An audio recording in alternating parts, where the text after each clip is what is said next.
Big boss താരമാണെന്ന് ഒന്ന് കയറി വരാലോ വേണമെങ്കിൽ. ദിയ, ബിഗ് ബോസ് താരം ദിയ. അല്ല, ദിയാസന ബിഗ് ബോസിലെ താരമായിരുന്നു ആദ്യത്തെ. കലോത്സവം കാണാൻ എത്തിയാണോ? അതെയോ? എങ്ങനെയുണ്ട് കലോത്സവം കണ്ടിട്ട്? സൂപ്പർ. എന്നൊരു പാട്ട് പാടിയാലോ ദിയ? പാട്ടൊന്നും പാടാൻ പറ്റില്ല. എന്താ എന്ത് പാടാണ് ഞാനിപ്പോ? ഒരു പാട്ട് പാടാം. ബിഗ് ബോസ് പോയി അടിയുണ്ടാക്കിയ ആളല്ലേ, പാട്ട് പാടാം നമുക്ക്. രണ്ട് കൽപ്പിച്ച് പാടിക്കോ, രണ്ടാലൊന്നും അറിയാം.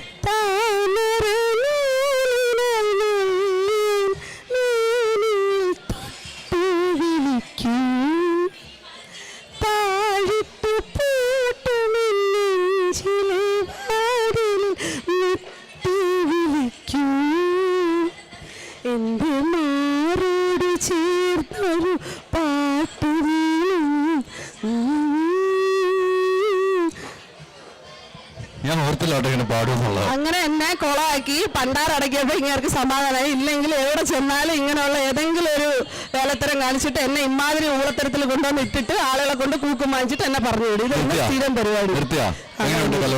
അടിപൊളി.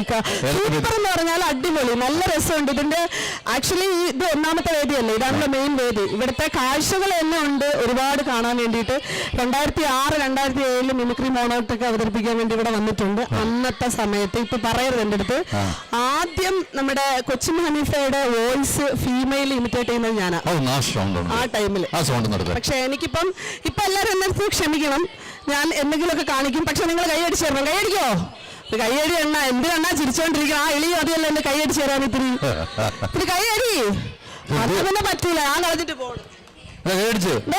കൈയടിച്ചാലേ ചെയ്യുള്ളൂ.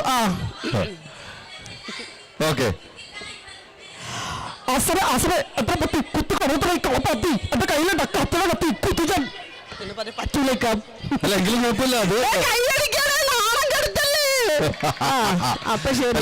അല്ല,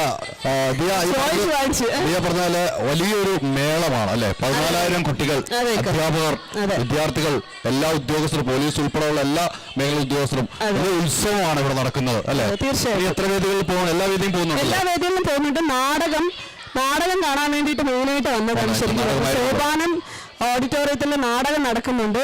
ഞാൻ LGBT കമ്മ്യൂണിറ്റീസിനെ സപ്പോർട്ട് ചെയ്യുന്ന ഒരാളാണ്. അതുകൊണ്ട് തന്നെ അവിടെ ഒരു ക്യൂറായിട്ടുള്ള ഒരു നാടകം ആ വേദിയിൽ നടക്കുകയാണ്. അപ്പോൾ അവരെ സപ്പോർട്ട് ചെയ്യാൻ വേണ്ടിയിട്ട് വന്നതാണ്.